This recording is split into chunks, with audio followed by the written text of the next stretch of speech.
Hello, everyone, and welcome to our virtual Discovery Day on advocating for yourself with T1D. My name is Sarah, and it's lovely to be here with you all today. I am the host for today's event, but I'm also the Community Events Officer here at Breakthrough T1D.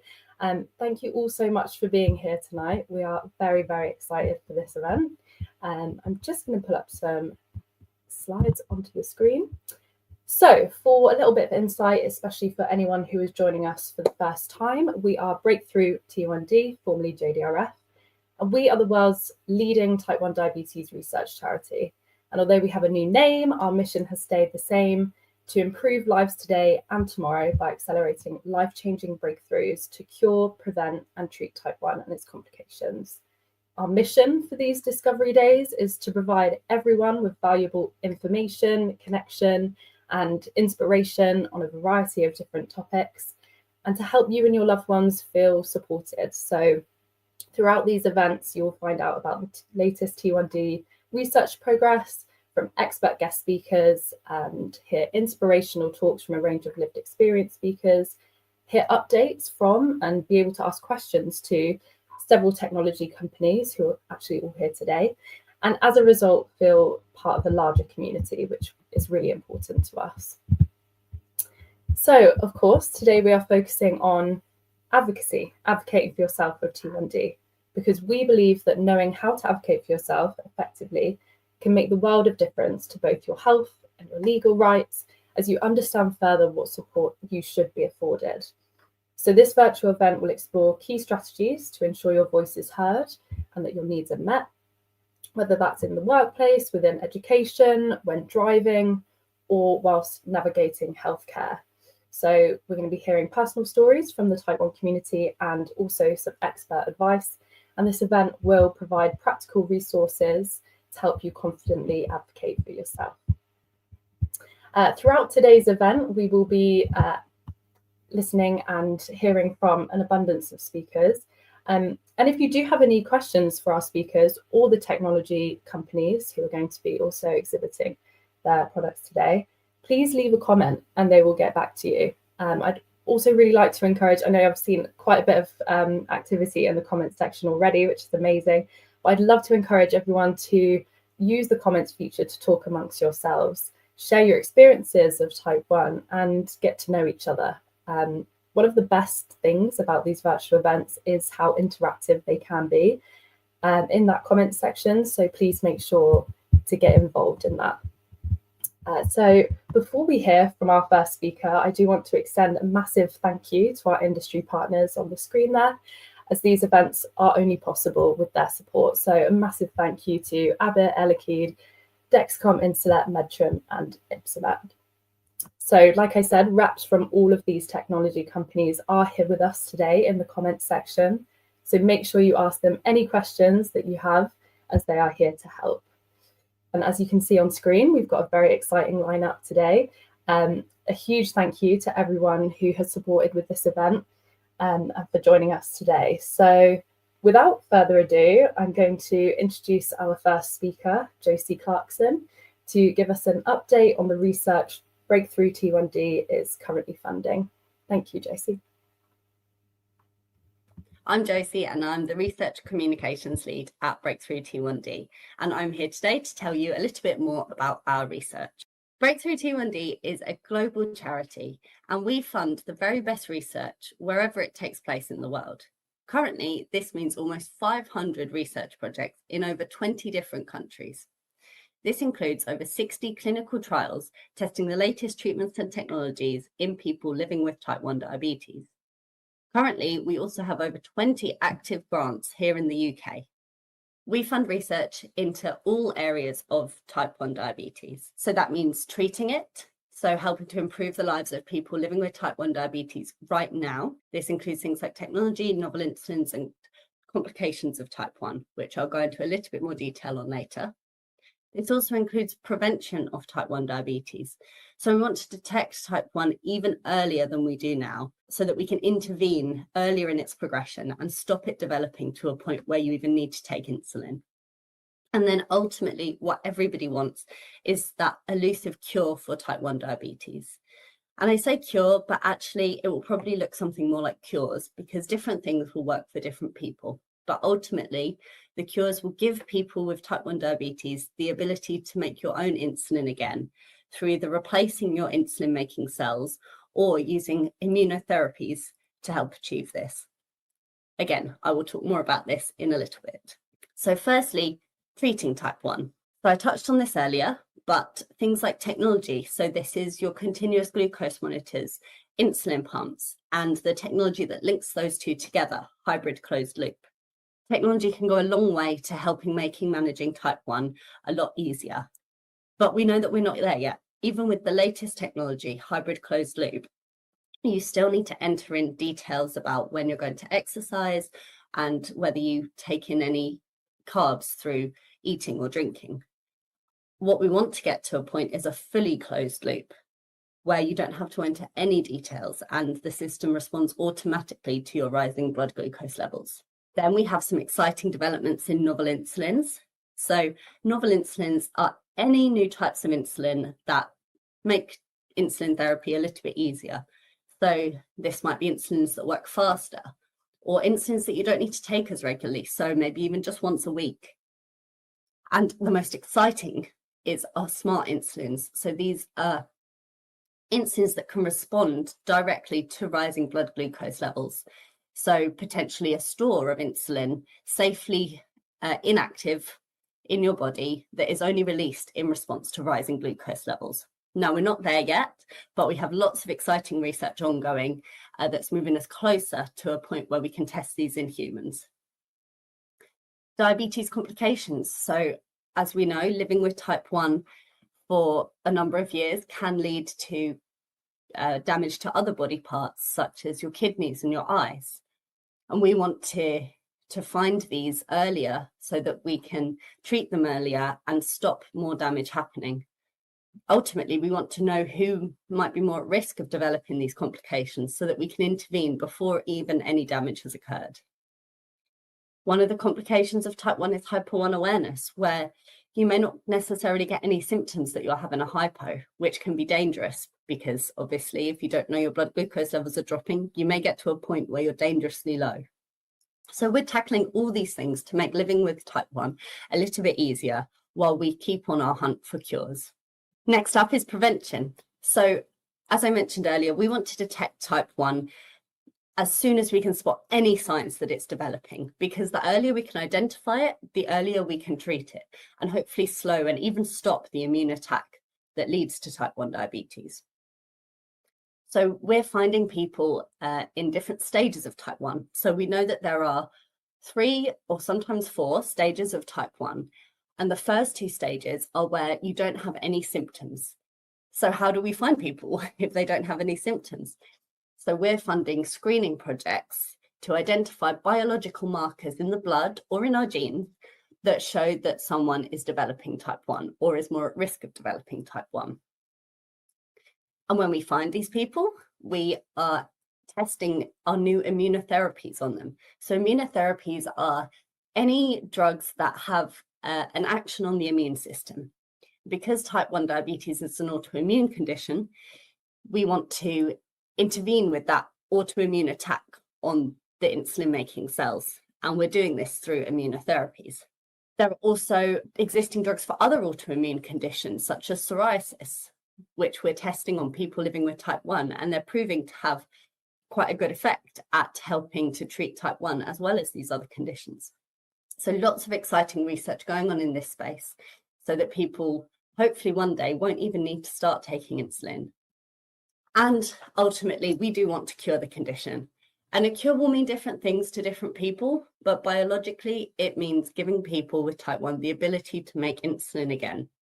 This could be through islet transplants, which are where we give donated pancreases from deceased donors to people living with type 1 now. And this could be a whole pancreas transplant or just the islets, which is where those insulin-making cells are. But there are a shortage of donors. So we are looking at growing our own insulin-making cells in the lab from something called stem cells. And stem cells are these clever type of cells that a researcher described to me as cells that don't know what they want to be when they grow up yet. So we are telling them to grow up to be beta cells, which are the cells that make insulin. Now, this research is super exciting. There are clinical trials going on at the moment testing these stem cell therapies in people living with type 1. So this is a hugely exciting area of research. But once we give people these new cells, we don't want the immune system to just attack them again. So we may need to use these immunotherapies that I spoke about earlier to keep those cells safe, to stop the immune system just destroying them like they did with the original beta cells. Thank you so much for listening to my presentation. I hope you enjoyed it and learned a little bit more about the research that we're funding here at Breakthrough T1D. Amazing. Thank you so much, Josie, for that introduction into what we're doing at Breakthrough T1D in the research sector. If you would like to find out a bit more information, please visit our website and look up our research. Next up, we're thrilled to welcome an exceptional guest joining us all the way from Melbourne, Australia. It's my pleasure to introduce Renza Shibilia to this virtual event. Hi, everybody. What an absolute honour and delight I get to present here today at this really important event for Breakthrough T1D UK. I'm going to be talking about advocacy, which I understand is very much the topic of the day, and in particular community advocacy and what it is that we as people with diabetes and as a community can do to really advance lots of different causes when it comes to what we need in the diabetes world. So thanks, Sarah. Let's get our slides happening. So the power and impact of diabetes advocacy. And I'm going to talk about some specific examples, but also some things more generally and just some things to think about as well as we think about just what advocacy means and what our role is in there as well. So just some disclosures. I actually work for Breakthrough T1D. I'm based in Australia, which is where I live, but my office is in New York. I'm the Director of Community Engagement and Communications in the Global Responsibility team. I'm also the Global Head of Advocacy for DDoC, and there are some other disclosures there, as well as my blog and some consulting work, and also some research that I am involved in too. So what is advocacy? Well, advocacy means taking action to create change. Now, I genuinely believe that living with type 1 diabetes is an act of advocacy. We are doing this every single day, that we make a choice about what we do with our health. That is a form of advocacy. I think sometimes people think advocacy is a really big word and it's really scary and it's all about being really organized and it's all about, making a decision that this is what you're going to do. But sometimes actually we just do it day to day as part of life with diabetes. So who's an advocate? Well, you are. You really are. I really do believe that. It's funny though, there are some people who don't like the word. And a few years ago on Twitter or on some social media platform, I asked the question to the diabetes community, hey, do you call yourself an advocate? And it was really interesting to hear what people said. A lot of people said, yes, absolutely. I definitely call myself an advocate. And I do. I consider myself an advocate, an activist, and as I said in my opening slide deck, an advocacy rap bag, because I do like to make a bit of noise often when we're talking advocacy issues. But a lot of people actually were a bit reluctant to use it. And they said, I feel like, I am sort of big noting myself, saying that I'm doing more than I really am. But actually, I challenge that. Now, I am not here to tell you you should refer to yourself in any way at all to do with diabetes. Your diabetes, your rules. But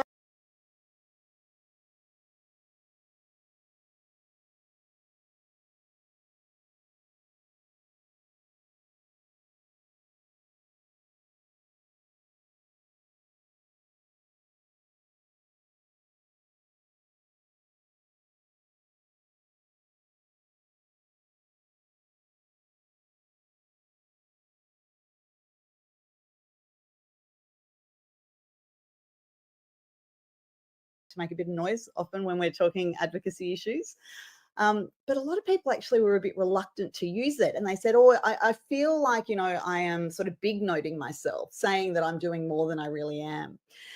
But actually, I challenge that. Now, I am not here to tell you you should refer to yourself in any way at all to do with diabetes. Your diabetes, your rules. But advocacy and calling yourself an advocate is a really powerful thing, because what we're trying to do is we're trying to make things better. And whether that's for ourselves or for our community or for diabetes more broadly globally, every step is an important step. So everybody really is in some ways advocating, and parents of kids with diabetes are doing an incredible job advocating. Our family, our support people, our allies are all advocating to make life with diabetes better and easier. And this is actually something that I thought was really interesting. It was what terms people like. Now, this is from the DDoC Voices, which is a global organization of people with diabetes who attend conferences to represent lived experience. And you can see there a significant number actually feel very comfortable calling themselves diabetes advocates. So absolutely, yay, I love that. Really love it. Okay, let's talk about some advocacy wins recently. Excuse the obviously very well branded JDRF and Breakthrough collateral there. However, there's a good reason for it, and that is because Breakthrough T1D, formerly JDRF, has absolutely powered and led the world when it comes to T1D.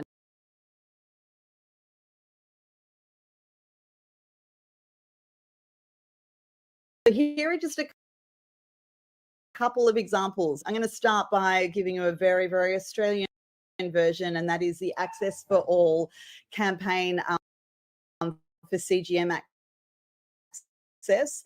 This is a 10-year in the trenches battle, if you like, for advocacy to actually get CGM fully funded for all people with T1D.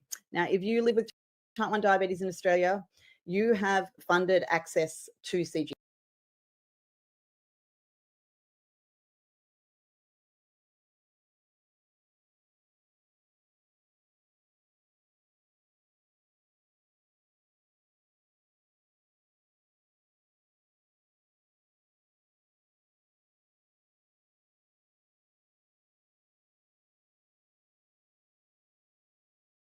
To CGM. If you are under the age of 21, it is fully funded at the point of collection. If you are over the age of 21, there is a copay. It works out to about 400 Australian dollars a year now that we pay, rather than more like 4,000. More recently, there was a huge success story in New Zealand, and I think this launched on the 1st of October, CGM and pump access, so hybrid closed loops for all people with type 1 diabetes in New Zealand. So we're very happy for our friends across the pond there. And of course, very UK focused here, and that is hybrid closed loop for the majority of people with type 1 diabetes in England and Wales. Very, very exciting news. And of course, there's been some great work around stigma, and these have been some real advocacy wins. We launched a consensus statement, an international consensus statement to end diabetes stigma last year, with over 50 co-authors from 18 countries around the world. And over a third of the people on that author list were people with lived experience of type 1 diabetes. So these are little wins that we make that are going to make a difference to life with diabetes. They're raising the profile of certain issues. They're putting things on the agenda.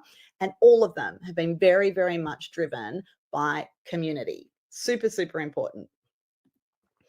So why do we advocate? Now, we all advocate for lots of different reasons, but, you know, sometimes numbers are quite good. And this is from the T1D Index, which was developed by a consortium led by Breakthrough T1D in the Global Responsibility Team, which is where I sit. So globally, there are about 9.4 million people with type 1 diabetes. In the UK, it's about 430,000. I advocate for the 4.3 million people who should still be here, but are not. And they're not because they didn't have access to type 1 diabetes care. They may not have had access to insulin. They may not have been diagnosed. So while we're advocating for all sorts of things, one of the things that I'm always thinking about is, where are those people who perhaps haven't had a chance to live a life of type 1 diabetes because there simply hasn't been the advocacy efforts that have really moved the needle enough for them. Now, we're going to talk about an advocacy toolbox for a minute here, because there are lots of things that we can use to really, really make advocacy impactful, right? We're not going to have to do this all on our own, which is a good thing. There are a lot of people who have gone before us, and there are a lot of shoulders that we can stand on, and knowing what works. So, you know, things like education resources. If you decide you wanted to start an advocacy campaign for whatever issue it was, I promise you that there would already be a whole lot of materials out there that would be able to help you with that. We need to communicate effectively. Now, that doesn't mean that you need to be able to sit in front of a camera and talk to people. It doesn't mean you need to go on a news program. It just means that you need to be able to tell people what it is that you're advocating for. Best way to do that is by sharing your story. We use data and research because that's really, really important. That's the evidence, right? That's where we can talk about, look, there is the evidence that shows that this thing that we're trying to improve, that's going to make a difference in my life. We network and we build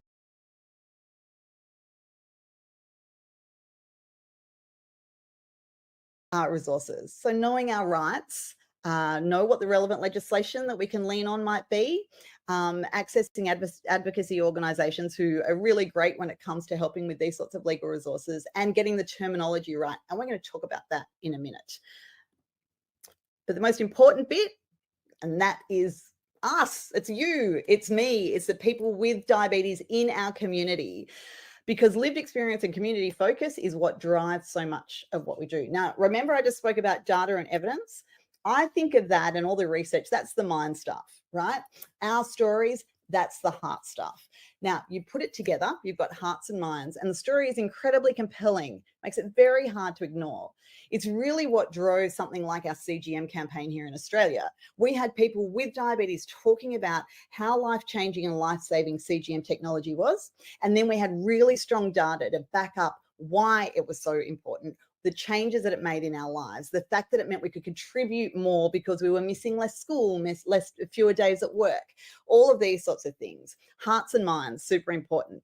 But there's only one group of people who can do the heart stuff, only one group of people, and that's those of us with lived experience. It is an incredibly unique perspective. It's an incredibly powerful perspective, and it is actually the perspective that makes the most difference. That's the story that politicians will tell you why they actually will support advocacy efforts. It's because they have heard stories from people. Now, I often hear people say, but I'm just one person. I have absolutely no ability to make change. And that's absolutely not true. Everybody's story is really important. Everybody's story is legitimate. But when we put all of those stories together, gosh, we have a loud choir, and that's what we need. So I would always encourage you to think about what it is that you're really wanting to change and how your story can actually help make that change.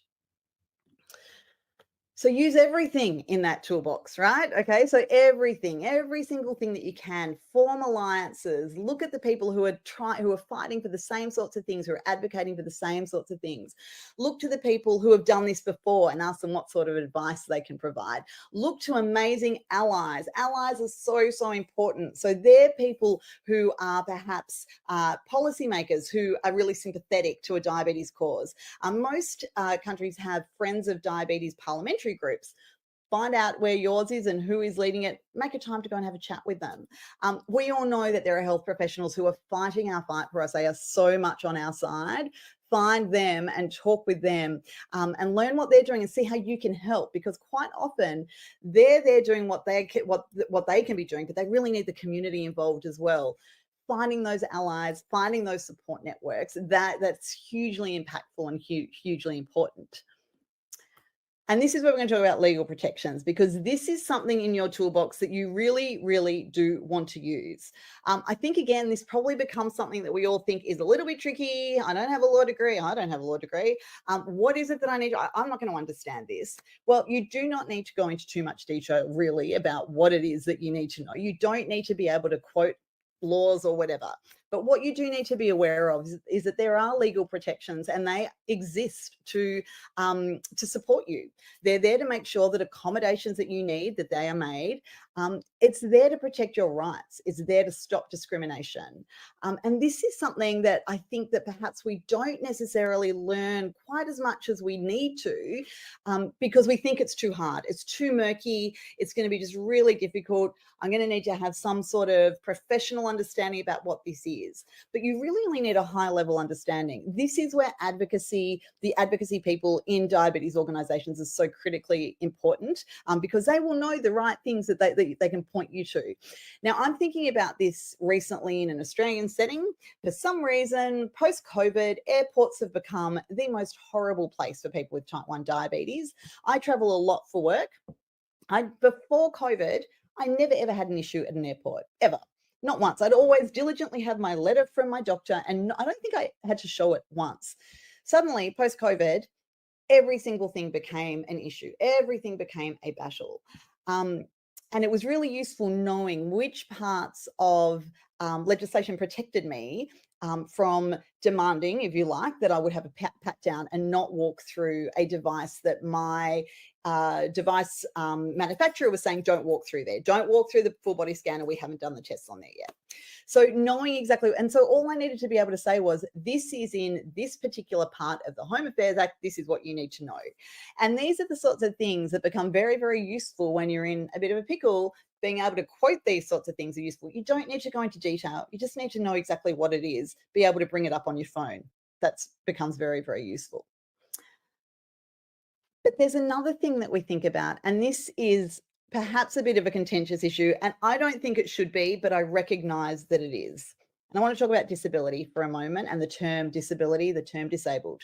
Now, I've already said this, and I'm going to say it again. It is not my job to tell you as a person with diabetes how to define yourself, the words to use to describe yourself. I am all about language and diabetes, but I am also about, as I said, my diabetes, my rules. So if this is something that you don't particularly even want to entertain the thought of, that's fine. It's your diabetes. But understanding how diabetes fits into the broader context of disability is really, really important when it comes to advocacy. And it is hugely, hugely powerful. Hugely powerful. So firstly, disability isn't a dirty word. There is a remarkable disability collective action in the world, advocacy programs that have been so hugely successful. And I would encourage you to have a look and see just how they have worked in a number of different health conditions, but also more broadly for people who are disabled, for people who are living with a disability. Again, your language, your rules. But in the UK, I will say that type 1 and type 2 diabetes, but type 1 diabetes is classed as an unseen disability under the Equality Act 2010. You know what? I don't know very many details about it, but I know its name. But what that means, as I said, this is hugely powerful, because what it means is that you then, as a person with type 1, as a parent of a kid with type 1, as a loved one of a person with type 1, you know that when you're advocating for them, or when if anybody's trying to discriminate against them, that there are necessary protections out there, that accommodations must be made to support equitable treatment. That seems pretty important to me, I think. And that's something that we probably would want to harness. At least I think so. But it also means that people with type 1 diabetes can expect and should have the same considerations and opportunities as people with visible differences. Okay, so in Australia, it's different. Type 1 diabetes is termed a disability. There's not the separation between hidden disability and a visible disability. And we know that hidden disabilities, often there's a lot of stigma with them as well, because people don't know that there's any, you don't look sick, that sort of language and rhetoric. But this is something really powerful and something to harness in your advocacy efforts, is understanding just what it means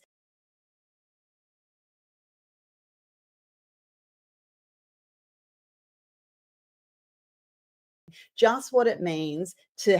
be able to connect diabetes and disability advocacy, and what that means for your protections.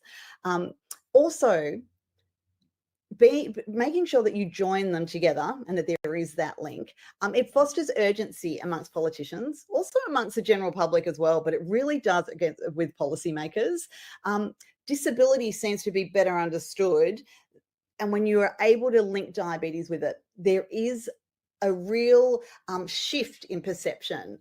Something to be really mindful of, something to be very mindful of if you're looking at advocacy in a school setting, in a workplace setting, in a sports club setting, all of these sorts of things. It is relevant across the board. So it's really, really worth thinking about exactly how using and knowing this and framing disability in a diabetes context can advance your advocacy efforts. Again, I am very conscious, and I just want to say this because I do know that for some people, there is some anxiety around using the term disability. I think we need to hold a mirror up and ask ourselves why. The stigma that is associated with terming yourself as a person with a disability or as somebody disabled is huge. Guess what? stigma around diabetes is as well.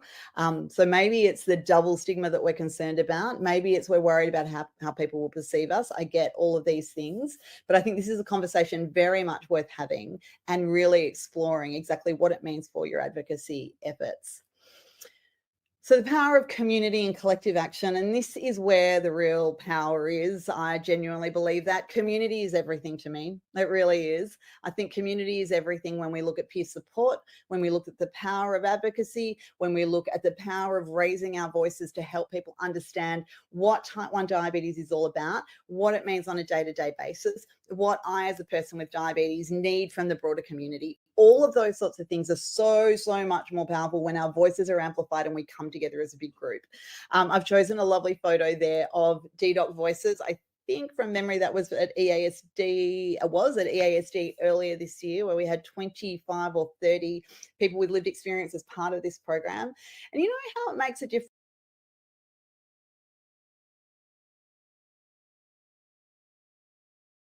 Memory that was at EASD earlier this year, where we had 25 or 30 people with lived experience as part of this program.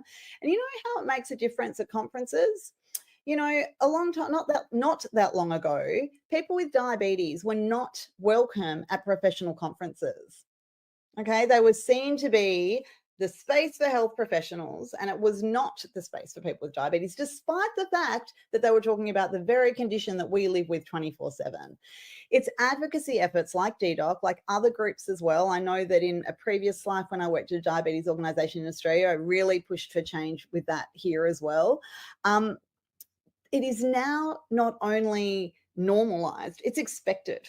EASD made an announcement earlier this year that not only were the DDoC Voices program not only did that mean that there would be people with diabetes actually at the conferences as part of the Voices program, it also meant that that they would be working directly with this organisation, with the organisation DDoC, to make sure that people with diabetes are involved in guideline development, in resource development, in the program for future conferences, all of these sorts of things, super important. People with diabetes, a seat at the table. That's come from lots of very loud advocates jumping up and down and saying, hey, nothing about us without us. We deserve to be here. So compelling calls to action like nothing about us without us, like we are not waiting, for those of you who are part of that community, the open source hybrid closed loop world. And I'm very proudly, that's one of, the things I love to one of the hashtags I like to use as well. All of these movements are so powerful. Grassroots movements influence policy. They drive change. They drive public perceptions. This is super important. And it's through partnerships and coalitions, the big community groups, community working with health professional organisations, working with diabetes organisations, working with industry, working with policymakers. This is how we move the needle. This is how we make change in a really meaningful way. It's powered and driven, though, from community. It's pretty amazing, actually. And the collective sharing of lived experience, remember, only we can do that, builds a supportive network. It really does. You have the power to drive change by sharing your story. This is an article that was very kindly written about me, living a life of advocacy, and which is honestly one of the nicest, things that I think has ever been written about me, amongst some things that perhaps not quite so nice, but because I really am very proud to call myself an advocate and to have advocacy as such a central part of my life. Absolutely, it's made huge changes for me. I know that, the people that I'm involved in, it means that our community is stronger because we form these great alliances. And I would encourage you to connect with people as well. This is your superpower, I promise you. This is your superpower. Advocacy is powerful.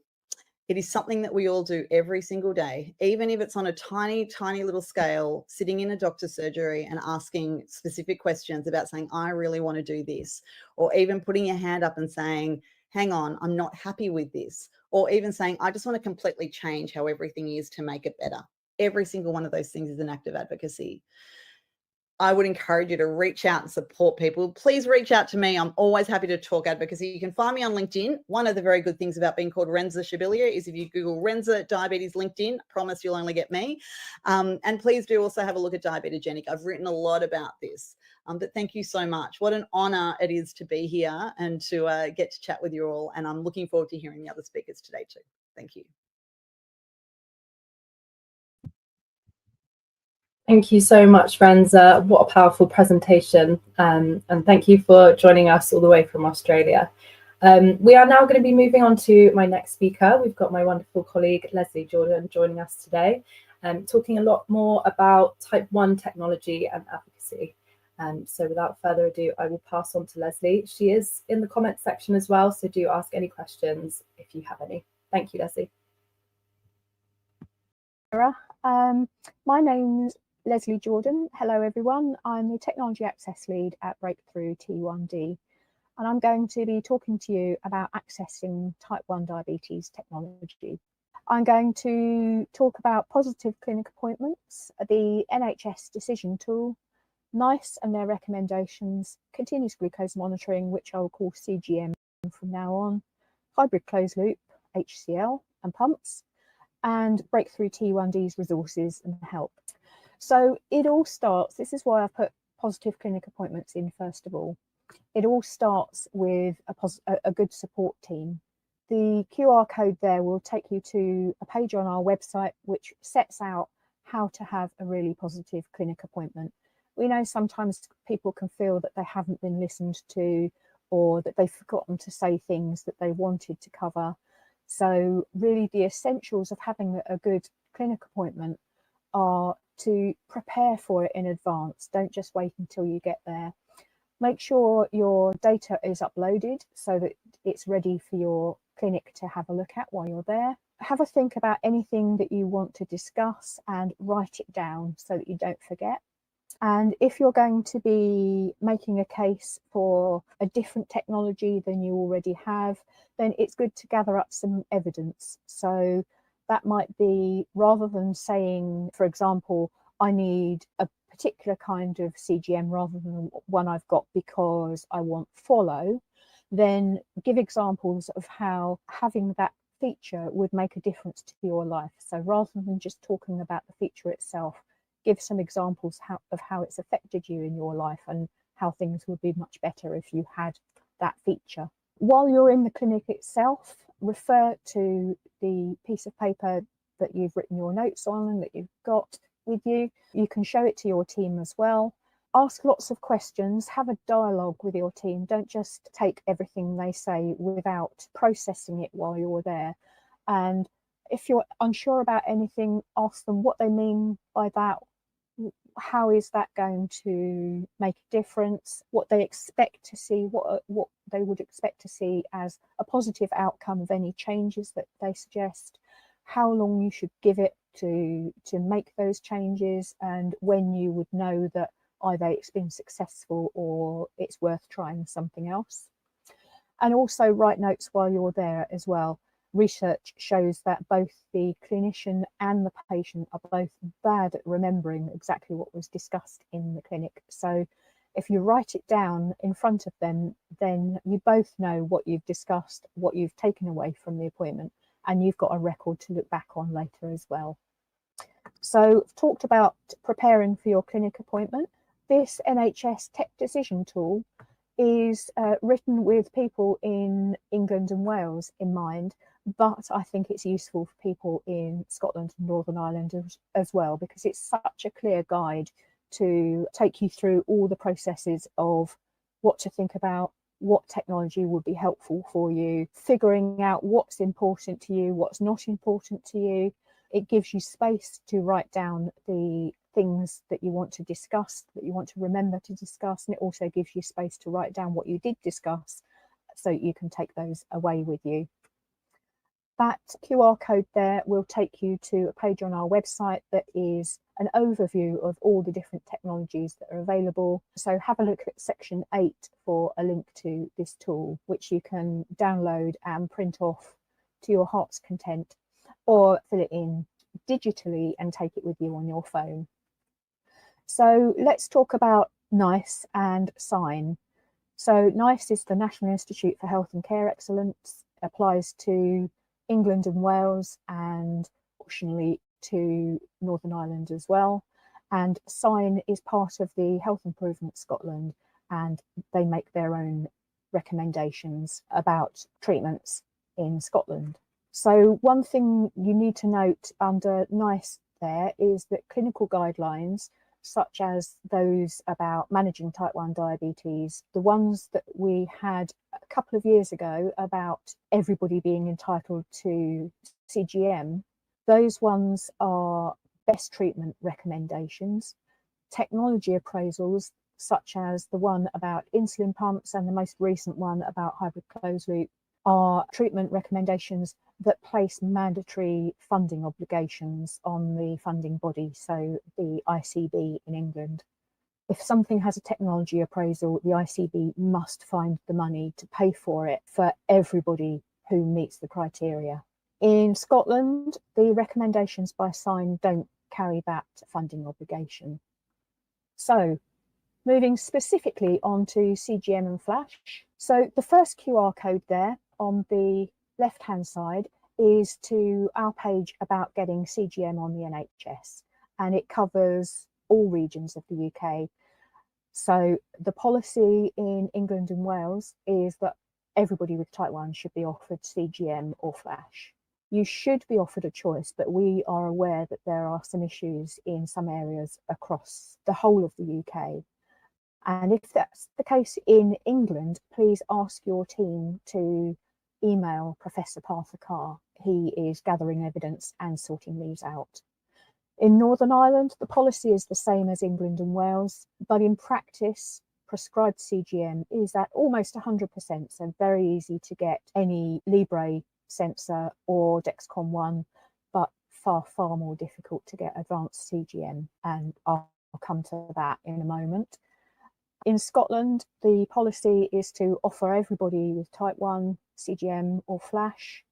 And again, you should have a choice, but we're aware that there are major issues in Scotland where people are being taken off of some brands of CGM and being forced to use one particular brand.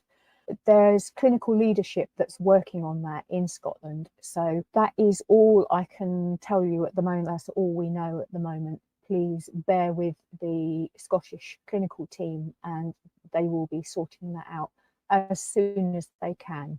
We know that it's devastating until then, but please bear with us. In Northern Ireland, the newly devolved government and the regional technology hub is making access to advanced CGM easier. So although Northern Ireland is behind England and Wales at the moment, you should be catching up as the months go by. Moving on to hybrid closed loop and pumps. I've put and pumps in brackets because very few clinics will now offer any pumps that don't form part of a hybrid closed loop system. So you're looking really at getting a hybrid closed loop if you're currently on pens. In England and Wales, the policy says up to age 18, anybody up to age 18 should have access to hybrid closed loop, along with people who are pregnant or planning pregnancy, or their HbA1c is 58 or higher, that's 7.5 in old money, or disabling hypos despite using some form of current tech. Now, despite using some form of current tech shouldn't stand in the way of anybody because, as we saw on the previous slide, everybody should have access to CGM or Flash now. And we hear that 97% of people are using it. So that particular criteria shouldn't exclude anybody, but you do still need to meet those criteria. There should be a choice of which system to use, but not all areas will offer all systems. So wherever you go, you should be offered at least a couple of systems. But in the bigger clinics, you're more likely to be offered a larger number of systems. So there is a 5-year rollout plan in England for hybrid closed loop for everybody who is eligible. But the priority, especially this year and in the first half of next year, is for children and pregnant women. If you're still waiting for a date for your hybrid closed loop, however, hard you're struggling with your management at the moment, I'm afraid we have got to let them deal with the priority first. Next year, when things are a little bit more settled, we hope to see faster rollout of clinics onboarding people, and there shouldn't be so much of a problem.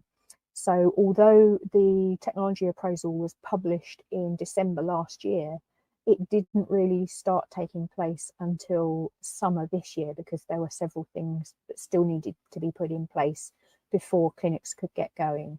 And there are still lots of issues with the funding and the ICBs knowing how to get hold of the funding that they are going to get from NHS England for rolling out this technology. So bear with them. It is coming, but it's not coming as quickly as we would like.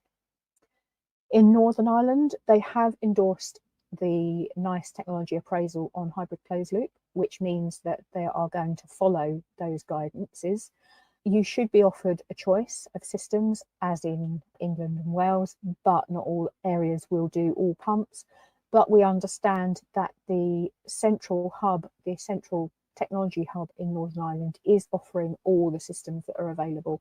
So hopefully you'll get free choice of all those, although you should be given some guidance from the hub and from your local team about which system would be most suitable for you.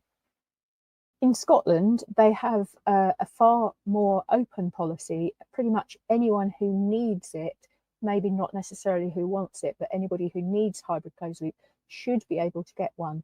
But there are big funding issues in Scotland. So in some areas, we're aware of waiting lists of several years for getting hold of a pump as part of a hybrid closed loop system. But the Scottish Government has provided funding for over 2,000 people to be onboarded to hybrid closed loop. And there's a National Diabetes Closed Loop System onboarding team, which is aiming to cover half of those people by next March. So things should be starting to roll out in Scotland. Local teams will be expected to do the other half. That doesn't cover all of the people that would meet the criteria, but it's a start. And we know that as things have been so bad in Scotland for accessing pumps, then it's a good start. We want to see it improve, but let's see what happens after March next year. Moving on to how we can help. First of all, our website has lots of information about not only what technology is available and the different brands of those technologies, what they do, how they work. It also has the link to the NHS decision-making tool, our YouTube channel at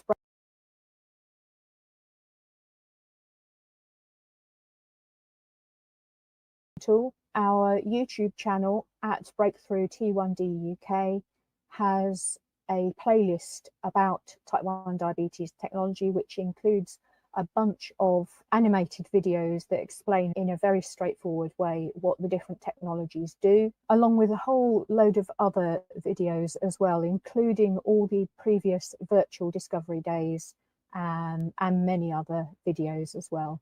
And then if those don't help you, then you can contact the community engagement team for one-to-one advice. There's a link on the screen there, bit.ly /contact CE team.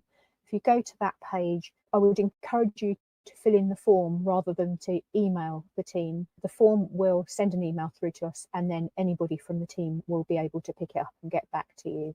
But if you fill in the form rather than just sending an email, then we've got some information that is really helpful to us, like your permission for us to email you and so on. So that's it for my presentation. Thank you for your attention. Again, the QR code there is about how to contact the team, or there's the outreach email address there. And I'd just like to finish off by saying thank you so much to our sponsors of tonight's event, who are all on the chat. So if you have any questions about their devices, then please do type them into the comment section and they will be happy to answer them. Okay, back to you, Sarah. Thank you very much, Leslie. If you do have any questions for our team, definitely do get in contact and we'd be more than happy to support you. Next up, we're going to be hearing from a couple of our tech companies. So we've got Abbott and Elekid, giving us short 30-second presentations. The reps are with us in the comments section, so do get in contact with them if you do have any questions. Thank you, Sarah. I'm Joe from Abbott. I'm going to take you through our Freestyle Libre system. Our Freestyle Libre 3 is the world's smallest sensor with the strongest Bluetooth connectivity, integrating with the MyLife Loop for automated insulin delivery. If you're considering Omnipod 5, our Freestyle Libre 2 Plus is a standalone sensor with a 15-day wear time, offering greater convenience and fewer disruptions. It also provides outstanding accuracy at the low glucose levels, giving peace of mind for those concerned about lows. Thank you, and I'm here for any questions. Thank you very much, Joe. We are now going to be hearing from Elekid.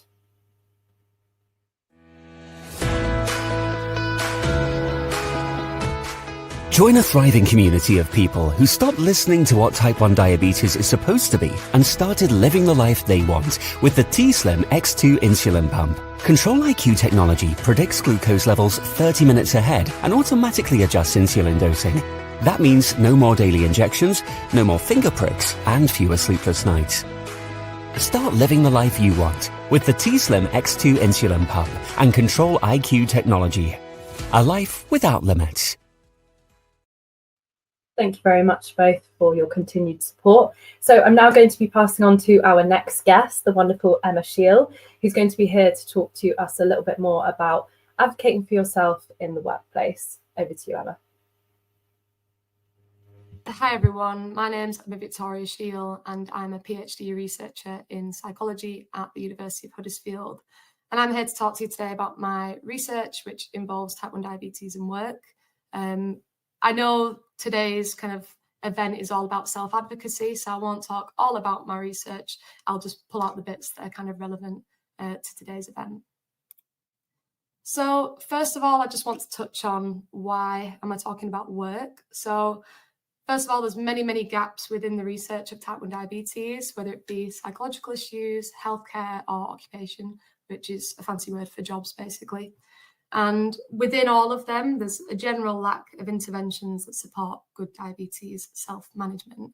So while there might be many different jobs and such, unfortunately, there aren't many that kind of support type 1 diabetes specifically. I like to say that a lot of things are kind of the wrong fit. So while we might have policies and procedures and things for long-term conditions or disabilities or even diabetes, they're not really the right fit for type 1 diabetes. So we know that there is something that needs to be done within this area. We also know that work is well-being. Work is really good for you. It gives you meaning, it gives you purpose. It gives people money to be able to participate in life events and so on and socialize. However, work can not always be helpful for self-management, whether that's because work is stressful and it's quite busy, you don't always have time to finger prick or give your insulin and so on. So it's looking at ways to make self-management a bit easier in work. And then as well, I do want to touch on, it's not necessarily type 1 diabetes, people with type 1 diabetes are struggling to get jobs. It's not that at all, but they are struggling to find jobs that are right for them and that can support the self-management. So I'm really looking at what really is going wrong there or right, and how can we make that better. So why am I telling you? I think this is really important to know. I think awareness is really huge within this project. And I like to say a lot that this project is only as effective as people make it. It's really important that we push it and engage with it where we can, especially as people with type 1 diabetes, so we can get to all these important people, inform the relevant actors, inform policy and procedure so we can see these things be carried out. And then as well, I just ask that when people are listening to this, that they reflect inwards and think about themselves. I know that everyone here has some kind of connection to type 1 diabetes, whether they have it themselves or a loved one or a friend or a colleague. So really reflect inwards and think about how you yourself could maybe help out your own self-management within work or how you could help someone else's. So a little bit about the research. It's a 3-year project and it's expected to be completed next year in 2025. It's interdisciplinary, which is a fancy word for saying, yes, it's within psychology, but it also spans over healthcare, public health, occupation, many different things, sociology and so on. It's got many different phases, and because of the many phases, there's 2 outcomes to it as well. The first is, what is it like to have type 1 diabetes and work at the same time? So really following people's stories, and I'll get into that more in a moment, about really that lived experience of diabetes and work. And then there's a second outcome of, what can we do to make living with type 1 diabetes in work easier? And there's one thing that kind of underlines all of this is the fact that, as you can see from this somewhat goofy picture on the side here, that's me when I got my closed loop system for the first time. I also have type 1 diabetes, so I am a researcher with type 1 diabetes, 20 years lived experience, working with people with type 1 diabetes for people with type 1 diabetes. So I'm very proud that this is, very driven by the people who have diabetes from both sides, really. So as I said, there's kind of several different phases to this, and I'll break it down really easy for you. Phase 1 was all about people with type 1 diabetes. So as you can see there, I interviewed 21 people, and that's all the stats of who they were and what they did, how old they were, and so on. And what I did was I spoke to them for about an hour, and I spoke about their diabetes, how they felt about it. I spoke about self-management. I spoke about what they do for a living. I spoke about how easy it is or how hard it is to have type 1 diabetes and how confident they felt. And then right at the end there, I asked them somewhat of a miracle question. I said, what can be done to make it easier for you? Or if you could wave a magic wand, what would you want?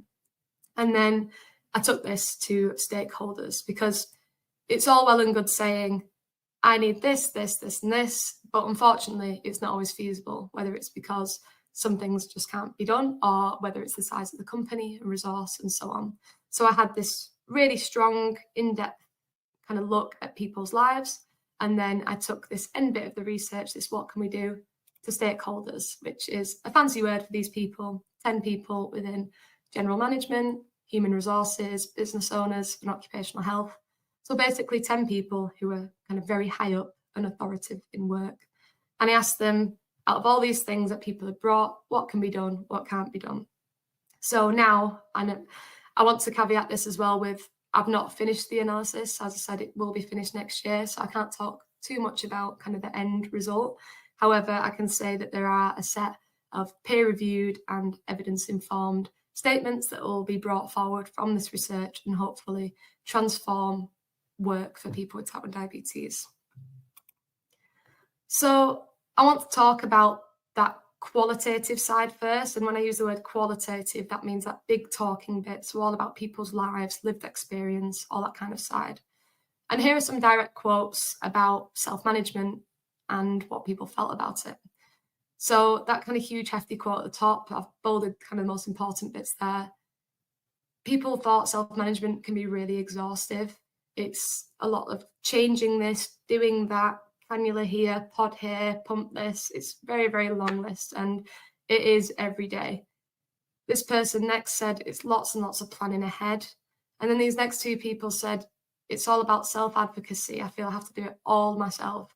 It's self-responsibility. And we see that in the name self-management. Everything is kind of put on the person with type 1 diabetes, which for personal issues, I maybe have a bit of a problem with. And then through the research, I've thought, well, how much is the person with diabetes and how much should be shared? And then the next ones are all about how self-management allows someone to be able to manage themselves in a way they can live the life that they would like. And I think that's so, so important. So why shouldn't research focus on enhancing self-management?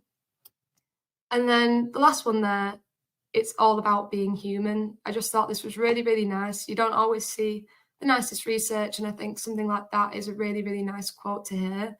You know, this participant touched on how whether we have type 1 diabetes or not, everyone self-manages in their own way, whether it be because they have type 1 diabetes or they maybe have a mental health thing that they need looking after, or anything really. We self-manage in many different ways.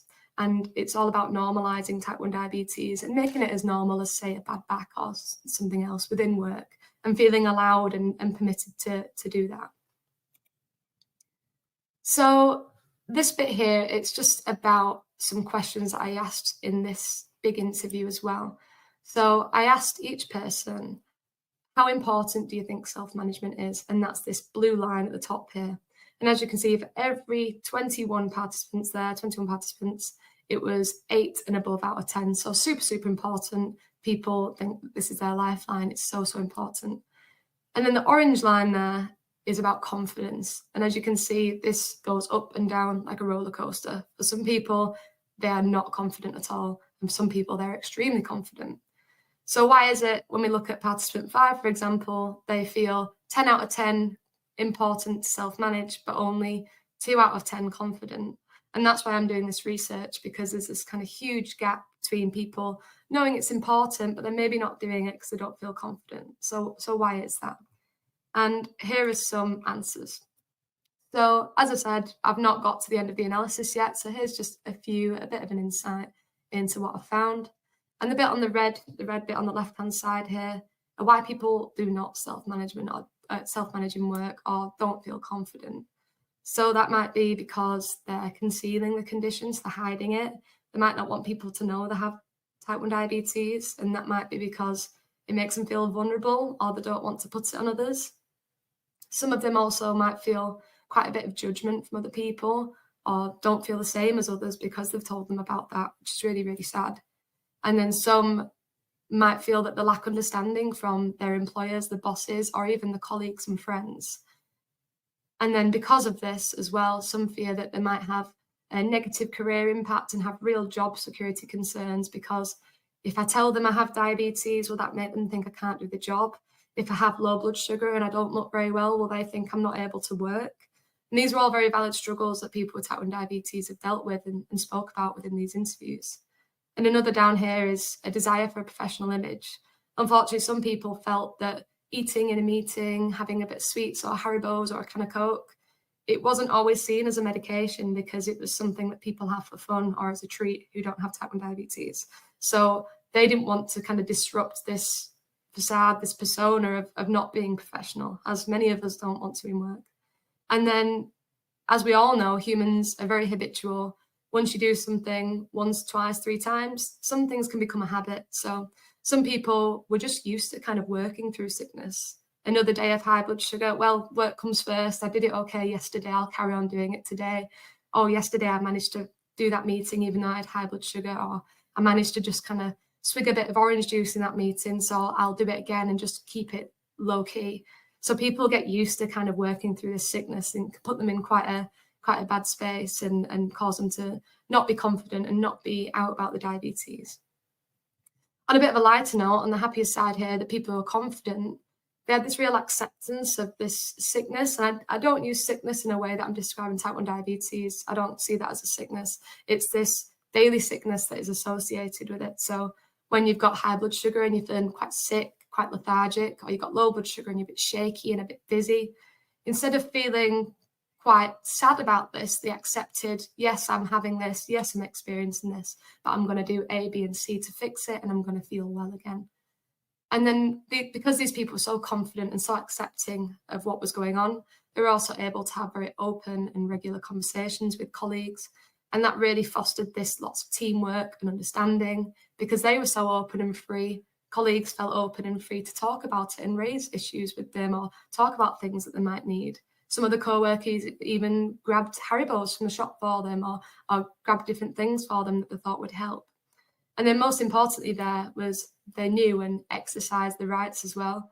So they knew exactly what they were allowed to do as someone with type 1 diabetes, take a day off for the doctor's appointment, for example, and they felt confident to enforce that. So these people felt very, very confident and they knew it was important. They were able to carry that out. I want to touch on this bit as well. So I asked, obviously, them 2 questions to the people with type 1 diabetes about confidence and importance.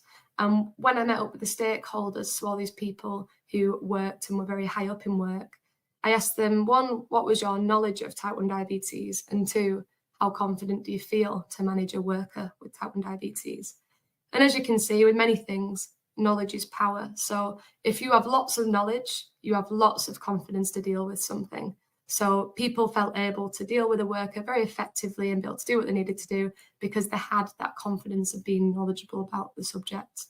I just want to point out this one here with the arrow, that's participant 4 there, who had quite low knowledge of type 1 diabetes, but actually was very, very confident still. And that's because they worked within long-term conditions. So they felt that that was transferable. So they knew about maybe type 2 diabetes or many other conditions that were very similar, and were able to kind of pass on that learning. So as you can see, it's very, very important to stay educated as an employer who might have someone with a long-term condition or type 1 diabetes.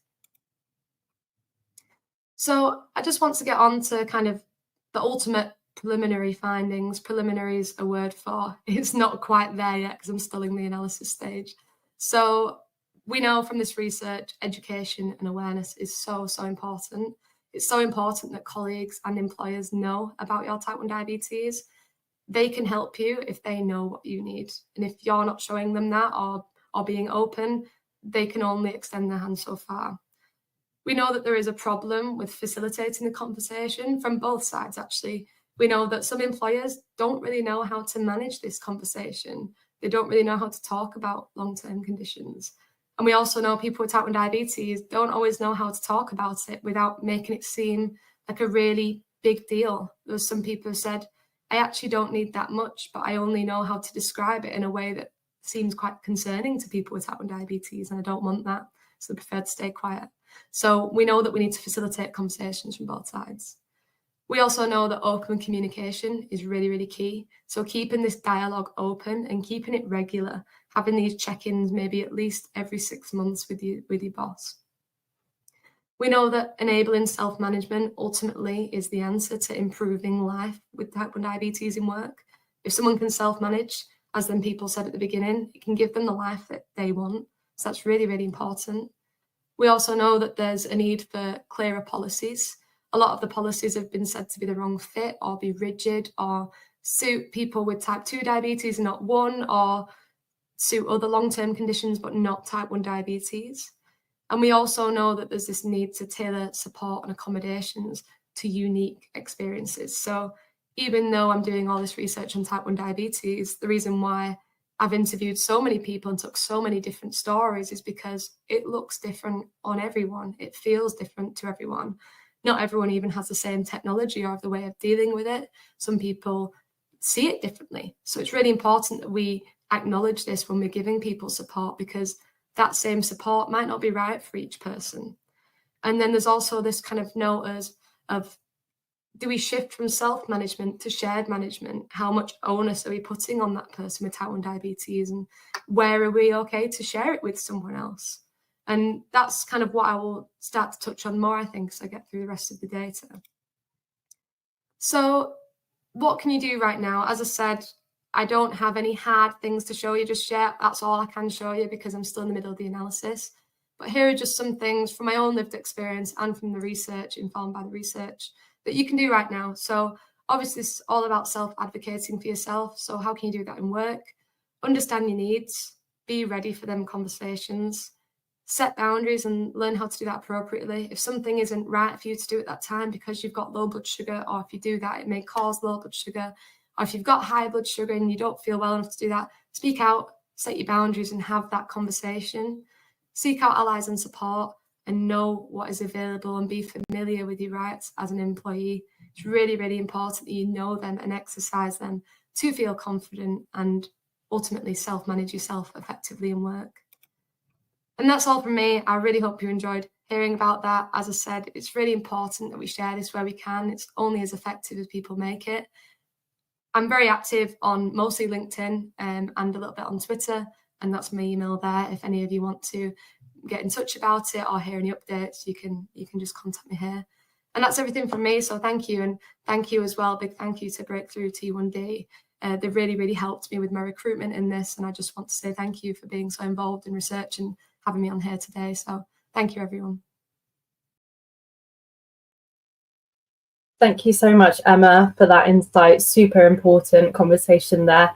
And it's great to see so many comments in the comments section. Next up, we're going to be hearing from Dexcom. We've got Charlotte from Dexcom in the comments section today. So do ask any questions if you have any at all. Thank you.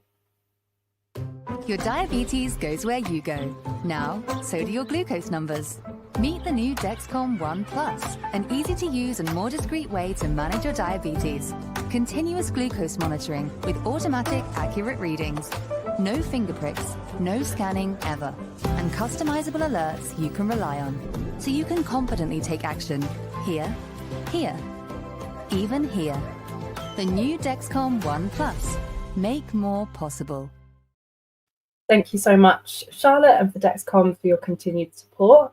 I'm now going to be passing on to Maddie from DigiBeat, who is here today to talk a little bit about advocacy within the education setting. So thank you, DigiBeat. Over to you. Hello, and thank you so much, Sarah, for introducing DigiBeat and for having us here tonight. We're really happy to be talking to you about advocating for type 1 diabetes and becoming an advocate yourself. This is such a challenging area, living with type 1 diabetes and managing to advocate for yourself in the community and school. And we hear from lots of young people who really struggle in schools, out in the community, and then obviously within families, post-diagnosis, and between siblings and getting people to understand, and friends. So I'm going to just highlight for you some of the resources and support that we've developed, largely in partnership with Breakthrough T1D, I'm really pleased to say, and also with some other partners as well. So I'll just share with you now a presentation that will help you understand all of this. So here we are, proudly supporting children and young people living with, and adults, young adults living with type 1 diabetes. And our resources go up to 25, and as you can see, they're supported nationally. And we work with Scotland, Northern Ireland, actually into Ireland, and England and Wales as well. So everybody should have access to these through your diabetes clinic. You can access the website for free and the app for free as well, but you'll need a code to get into the app. So for everyone, the DigiBeat website and app here is available on the QR code. It's evidenced. It's got structured education and learning, and lots of out-of-hours support for you. So just to sort of talk to you about what the actual app does, you're able to support your own education, and it grows with you via age, and you hear from lots of other young people advocating for themselves through the app, in terms of their stories, sharing their experiences, and sharing good care with you. You'll also hear from the healthcare professionals about best management tips. You'll be able to store all your ratios and data, and you'll be able to receive information about peer support events through the app as well. Really importantly, I want to just signpost that you can also choose things in preferred languages. So if you're a young person and potentially your parents speak a different language at home, please do use the resources, or if you know people who don't speak English as their first language, these resources are available in different languages and have been developed by healthcare professionals in those languages. I'm just about to share with you now the Coping with Diabetes tool that we've developed in partnership with Breakthrough T1D. And this is all about learning to plan your advocacy for yourself, understanding your own emotions and feelings, and actually how you can plan communications to minimise arguments, to support yourself to feel better about living with type 1 diabetes, and to build your resilience. Here's a little promotion now of the Coping with Diabetes button within the app that you'll be able to click on to get age-appropriate support for you to manage difficult feelings around diabetes, and to help you, support you to make better connections and develop communication that will support you with your type 1 diabetes in the community. The Coping with Diabetes area is a new tool in the DigiBeat app. If you click on the Coping with Diabetes button, you'll be taken to 6 different areas which have all been developed to help manage difficult feelings around diabetes. Do you ever find yourself thinking it's not fair? This is something that most people living with diabetes will think about at some point. You might find that it bothers you more at some times and less at others. For example, it might bother you more at times when there is lots of change, such as moving up to high school.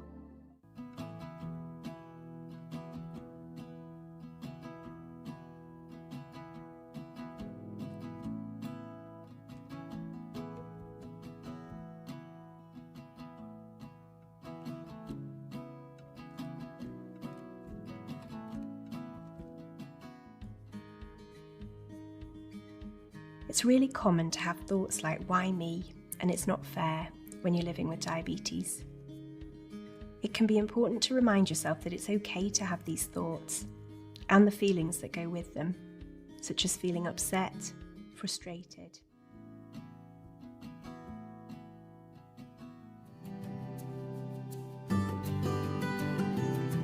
When I was younger, when all my friends was playing together and I was hypo, it just felt like it wasn't fair that I couldn't be with them at the same time as they were. I used to, when I was quite younger, when I was about 13, 14, think that diabetes was always unfair and that it's, well, never really has been fair and still probably isn't fair. Sometimes there's always aspects of it where you're just kind of like, ugh, why? If I'm watching a film and I bought some snacks, but then I go really high, so I can't eat those snacks. I'm like, great, yeah. I find myself finding that it's not fair I have diabetes when I can feel that there's a difference between me and other people around me. So if I'm having a hypo whereas everybody else is doing something else, I always feel like it's not fair, why is it me when everybody else gets to do something and I don't get to do it?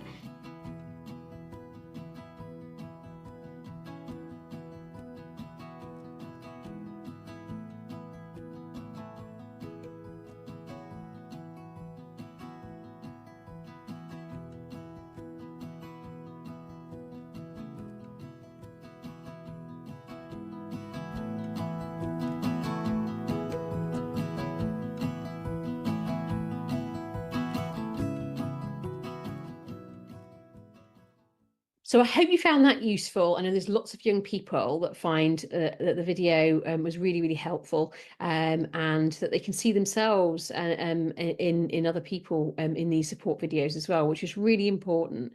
And just as important as going to events, being able to see these young people talking to each other is there for you. And we've done the 10 to 14 sections, and now well into the development of our next lot of resources for teenagers up to and young people up to 25, and parents and younger young people as well. So under 10s who may like to use a resource. So next year, you'll see that these are launching in your app, and you'll see a coping with diabetes button. If you're outside of the 10 to 14 age groups, you'll see that there for you to support you. So lots of really positive feedback from this. And, it's just that idea that really we need to build our own resilience as well to support us with advocating. It's really, really tricky. We don't ask for to live with diabetes, and parents struggle just as much as young people with this as well. All the difficult questions. It's very wearing. So we have to find strategies and ways to cope with it. I'm now going to share with you a lovely film from young people that we've included in our schools platform, and is also available on the digibeat.org website. And this is about busting myths. And these young people have got really good at advocating for themselves. And I think it's really lovely to share this with you, and maybe supports you to sort of understand that you're not alone, and that you too could go out there and bust some myths in the community to help others.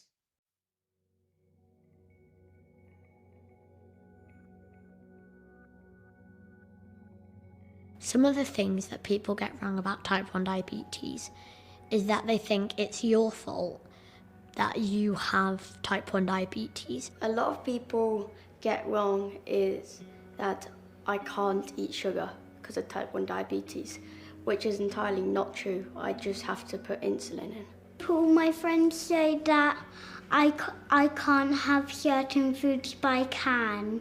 Yeah, sometimes like some of the younger kids say, "Oh, is that a phone? Do they have games on it?" I'm like, "No, they don't have games on it." "Is that a phone?" And I have to say, no. It's a monitor for my diabetes. Diabetes never sleeps, and it never stops when I'm on holiday. There's this one really annoying question that everybody always says, and it's, can I have diabetes because I want to eat biscuits or sweets in class? I had my sensor on my arm showing because I was in PE, and then someone said, "Have you had a COVID vaccine?" It was about COVID time. I was like, "No, it's my sensor." It's not my fault, it's not my parents' fault, it's no one's fault, but it just really annoys me. Probably the most annoying thing is, why do you get treatment in class? Why do you get to eat this and that? It makes me quite annoyed, but I don't show it really. When people say silly things about type 1 diabetes, it really gets on my nerves. You never really get a break from diabetes, but you have to learn to get through that.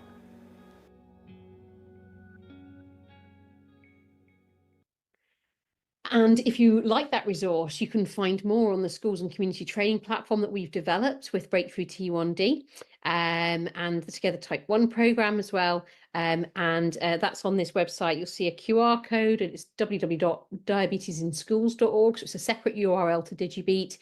Anyone can register, so you can register as a parent as well and just tick that you do not work in a school, and you can get access, or young people could look at it as well. Lots of resources, lived experience resources, because we want to try and change a narrative so advocating isn't quite as hard anymore. So we want to train as many people to understand the emotional well-being that sits behind the management of type 1 diabetes, as well as type 1 diabetes itself, and the impacts of things like technology on our emotional well-being and health. Just want to signpost too that on the app we have lots of resources in different languages. Please go and access those resources. If you know people who need these resources, or you're in your clinic, you know families who are struggling, please let them know that we have things from carb counting right the way through to all the technology resources and all the essentials in different languages, in 12 different languages. So yeah, do have a look at those. Finally, I thought it'd be really lovely in terms of advocacy to end with Benji's story. Now, Benji is just a complete type 1 superstar. He made this a couple of years ago with us, and this is about his story of advocating for tech. I think he tells it really well in his own words. This was his rap in his words, and over to you, Benji. And thanks so much for listening today.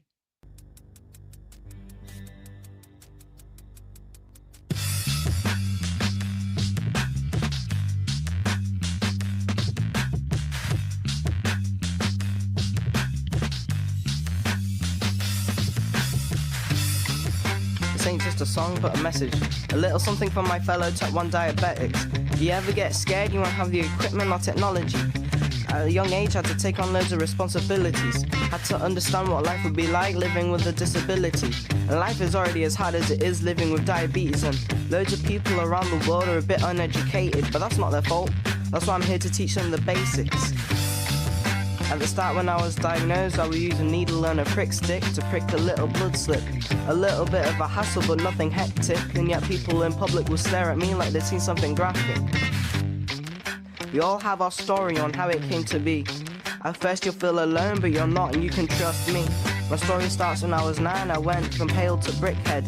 Always tired and sleepy and constantly wet in the bed. Always in a mood and quenched with thirst and always feeling depressed. Diagnosed me with depression and that's what the doctor said. Now struggling, I couldn't get out of bed because my life was on a thread, and the doctor told my mum your last chance to say goodbye. I was laying there in my deathbed. Most of the time I feel like a man made of man-made machines. I feel like a cyborg when my oil begins to bleed. Most people won't get it, but some might know what I mean. I just wish I could live the rest of my life diabetes free.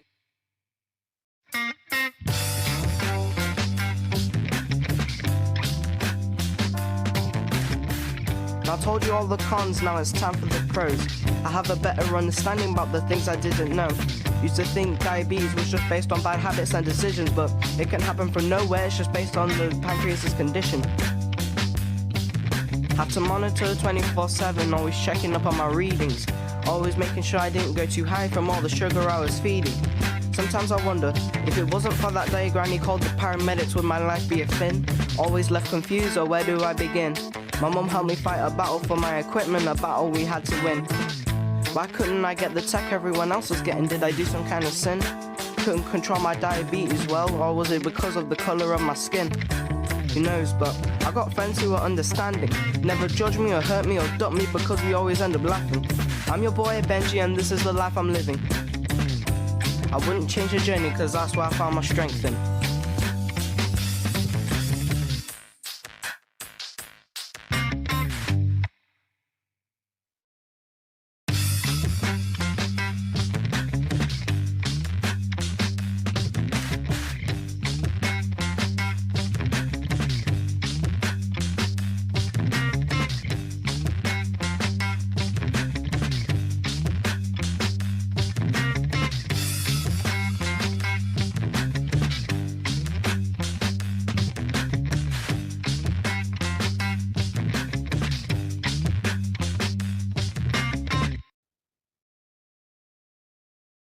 So I hope you've enjoyed that. That is Maddie Julian from DigiBeat. Please get in touch if you don't have a code. We're here for you. Just you need to contact app@digibeat.org or hello@digibeat. Tell us which clinic you're trying to get an app code from, and we'll support you to get that code. Thanks very much, and a big thank you to Sarah and Chris and the team at Breakthrough T1D for giving us the opportunity to present today. Thank you very much, Maddie and the DigiBeat team. We do have Sam in the comments section today as well, so do get in contact with her if you have any questions about the presentation. We're going to be moving on now to another tech company. Insulet is here today, and we've got Emma in the comments section. Over to you. Thank you, Sarah. So just going to introduce the Omnipod 5 system, the first and only tubeless automated insulin delivery system that works with leading sensor brands, working to protect against highs and lows day and night with no multiple and daily injections. The discreet, waterproof pod automatically receives glucose values from your sensor and adjusts your insulin every 5 minutes. The Omnipod 5 controller features include the Smart Bolus calculator for meal times and activity feature for exercise. Please feel free to ask any questions in the comments section. Thank you very much, Emma. We're now going to be moving on to our next speaker for the evening. We've got the wonderful Professor Prateek Chowdhury with us today. Who's going to be talking to us a little bit more about advocating for yourself when driving. Over to you, Prateek. Thank you, Sarah. I'm Professor Prateek Chowdhury. I'm Professor of Diabetes at the University of Leicester. And yeah, I'm going to talk about driving and diabetes here. So my disclosures is that I chair a group, and it's got a very long title. It's the Secretary of State for Transport's Honorary Medical Advisory Panel on Driving and Diabetes. So we meet up a couple of times each year and look at the rules and regulations and what advice needs to be done. And that group, for example, was instrumental in changing the law to allow Freestyle Libre to be okay for driving with your own vehicle, for example. I also, of course, just as a measure of disclosure, I work and do research with and speak for a number of companies that make CGM devices and other diabetes therapies. So let's start off driving and diabetes. I think the first thing to understand is that you've got to work out if you're driving whether your license is for Group 1 vehicles, which includes personal vehicles, motorcycles. And in that scenario, your license is valid till you're 70, and then you have to go for repeated measures, and you require medical self-declaration. But if you get onto insulin, then there are some special rules for Group 1. Group 2 is anything over 3.5 tons. So anything between 3.5 and 7.5 tons is C1, and anything over 9 seats is D1. As soon as you're driving anything more than 3.5 tons or with more than 9 seats, then you need a Group 2 license. There is a little caveat that volunteers, so people who might drive for scouts or occasionally just drive a minibus, could do so without that entitlement. So that's just something to check with the DVLA. But all those people with Group 2 licenses need regular assessments, and there may be some people amongst you who go to an independent assessor for that. And I'm just going to tell you a bit why I'm interested in driving and diabetes, because when I was a young clinician and working out what research I wanted to do, at that time in 2002, people with insulin-treated diabetes, type 1 or type 2, they weren't allowed to hold Group 2 licenses. And so many people wouldn't go on to insulin if they were type 2 because they would lose their livelihood. So actually the DVLA funded research, and that was my PhD, to find out whether when you move someone from tablets to insulin, the risk of hypoglycemia went up. And what we found was that there was no difference. And actually for the first few years of when you transition to insulin, your risk of hypoglycemia is quite low. And that was one of the first big studies to use CGM to look for hypoglycemia. And ultimately, that research and some other pieces of information around Europe changed the regulations. And that's why currently, if you're living with diabetes and need insulin to treat it, you are allowed to hold those Group 2 licenses. And that's been great for, I see a lot of paramedics, ambulance drivers, fire engine drivers, policemen, and lorry drivers, of course, who can carry on doing their job despite having insulin-treated diabetes. There are, of course, rules in that panel that I talked to you about. That's the panel that make up the rules to make sure that you're safe and we're safe.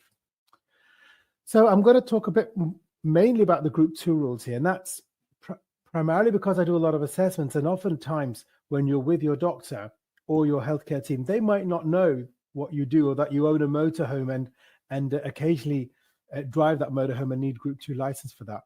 Because to get your Group 2 license, you have to have an annual check by your own doctor and then by an independent assessor. And what that person checks is you must do 2 finger prick readings with an old-fashioned finger prick meter on days that you're not driving. So on days that you're off, on days, if you don't drive, even if you drive your motorhome once a year, when you go for your annual review check, you've got to have 6 weeks where you've done 2 readings a day. And you've got to have a memory meter where the timings and everything is correct. There need to be readings done on days that the time's relevant to driving.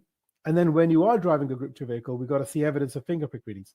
So if you're someone who drives a lorry and does an 8-hour shift, we should be seeing 2-hourly readings through that shift. Now, a lot of people get confused. Oh, if I'm driving a lorry, I can't use a CGM. But actually you can, and I generally recommend this. I think because you're not driving 24/7, maximum you're driving 50 hours a week. The other hours in the week, the CGM helps your diabetes control. And if you have got a sensor, it can again help you in between times of those 2 hours. But the reason why for those heavier vehicles, there's an extra rule of finger pricking is because when those rules were made, the CGM devices were not as accurate as they are today. And it was felt that if there's a bit of an error and you kind of crash your Renault Clio, you're going to cause less harm than if you crash a 75-seater bus or a 32-ton, 18-ton lorry. So that's why the rules are a higher standard for people with Group 2 licenses. So when you go to your assessments, what the assessor, and like I do those assessments, my job, what I'm asked by the DVLA to do is to check that you're doing enough finger prick readings. The form that I have actually says, if the patient misses a day, they should be asked to redo the whole 6 weeks.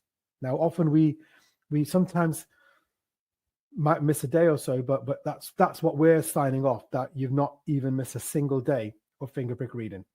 We then have to use those readings to look at your risk of severe hypoglycemia. And then there's some questions to assess your knowledge of the rules. Now, a lot of times what people come to me and say, well, no one told me the rules with this and I had to do this finger pricks and I couldn't do this. And, when you went for your driving test, it was your responsibility to find the rules. And now you can argue that it is the responsibility of the diabetes teams that are supporting you to give you those rules.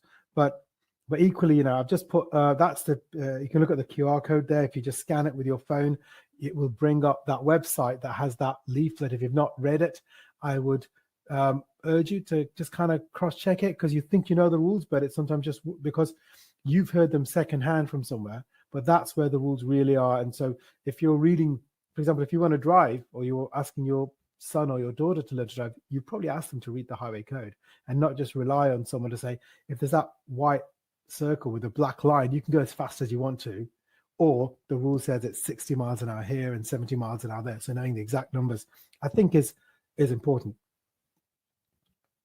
So what do the rules say? Well, I'm going to give you a shortcut about what the rules actually do say. They say that, and this actually applies to your personal vehicle as well.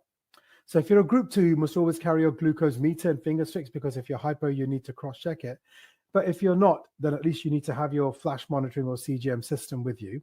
And you've got to have a look at your glucose and, in a sense, know what your glucose was when you start, and then a minimum every 2 hours. Now, I think the wording of that confuses some people, and we're looking to try and change it. But what it basically means is every time you check your glucose, and for example, if you're wearing a Freestyle Libre sensor, every time you look at it, it's recorded there. So if something happens, we can go back and see, did you actually look at your glucose? And so every time you look at your glucose, think about it, that's valid for 2 hours, a bit like a parking ticket. It's valid for 2 hours, and if you've gone more than 2 hours without having a look at your sugar, then you're driving illegally if you've not checked it, right? Now, most people driving will keep an eye on, and I know most people are very careful about that, but that's kind of, if you're in a scrape, that's what you're going to have to prove, that you've seen your glucose, you know what it was. Now, with some of the systems, particularly the Dexcom systems, it doesn't record when you've checked your glucose. So it's hard to go back and prove that you have actually checked it, but with the Freestyle Libre systems, you can. So that's what it means by a maximum of 2 hours should pass between checking your glucose first and then after you've started. So for group 2, that's a finger prick. And for your personal vehicle, that's your checking your CGM. And then if you think you're at higher risk of hypo because you've done some exercise or you've taken a big correction or you're not sure what you've eaten, then you should check more often. And now the rule is that if your glucose is between 4 or 5, you're allowed to have a snack and go. So although we often say, and you'll often hear doctors and nurses say 5 to drive, the rule is, yes, you've got to be above 5 to drive. But if you're between 4 and 5, you can have a snack, wait to make sure that snack has worked, and then you can go. You don't have to wait 45 minutes. It's only if you go below 45, below 4, or feel low, that you have to stop and then wait to treat. You've always, I'm sure everyone does, but you must keep an emergency supply of fast-acting carbohydrate. And we're looking at glucose tablets or juice or Coke for that, not chocolates, not a bar of chocolate. That's not fast-acting carbohydrate or a digestive biscuit. So make sure you have that in the car. You've got to have personal identification to show you have diabetes. You know, a bracelet, a medical alert bracelet or something is helpful. And you should take extra care. That means do more frequent checking if you've had some change of treatment or you've adjusted your insulin, you know, gone on a new thing, or you're traveling or you're pregnant. And then if you're on long journeys, of course, make sure that you're keeping your sugar above the level that it needs to be. Now, if you do have a hypo whilst driving, you feel that you're low, you go below 4, the law says, and again, a lot of people say, oh, I've got to wait 45 minutes. But what's important is 45 minutes from when? Because you will know that sometimes when you've been low, it might take 5 minutes for sugars to come back to normal. Sometimes it might take 20 minutes for sugars to come back to normal, right? And it's after your sugars have returned to normal, that's number 5, that it's 45 minutes from then. So that's just to kind of make sure that you've understood that it's not 45 minutes from when you had the hypo, it's 45 minutes from when your sugars are 5. So if you were low, you've got to check, treat, then check to make sure you're above 5, and then wait 45 minutes after that, because it takes that long for your brain to recover from the hypo. So if you are driving, of course, stop the vehicle, switch off the engine. I'm going to try and get this move from the driver's seat removed. I think it should be enough to turn the engine off and get the keys out, or turn the vehicle off.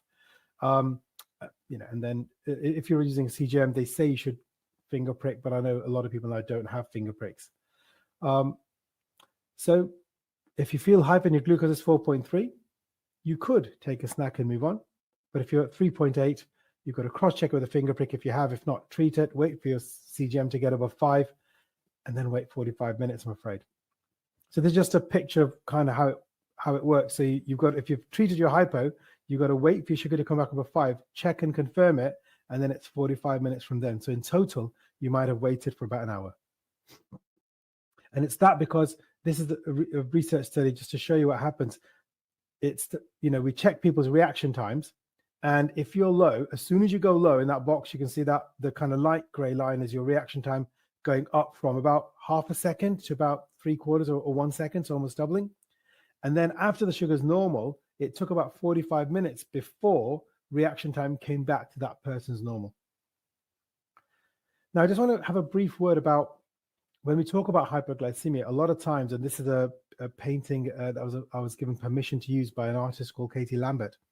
And to me, when we say hypo, a lot of you will think about hypo as kind of you're, kind of losing control of yourself and arms and legs getting blue and all that. But actually, most of the hypos you have is your machine saying that you're low. And we actually tried to work out what the difference between those two was. One's where you had symptoms that really had an impact on you, and the other's where your machine beeps and you may not have known. And we did a study called the hypermetric study, and we used a CGM, and we asked people to use an app on this uMotif platform to record every hypos. And if you look on the right there, what I'm trying to show you there is the blue box there, which says SDH. Those are hypos that your sensor picked up when your CGM was below 4. And the red circle is all the hypos where the patient said, oh, I feel low. And what you can see there is they don't overlap. So 65% of the times that your sensor goes below 4, you don't have symptoms. On the other hand, many times when you do have symptoms, you're not actually low. You're getting those symptoms at a slightly higher glucose level.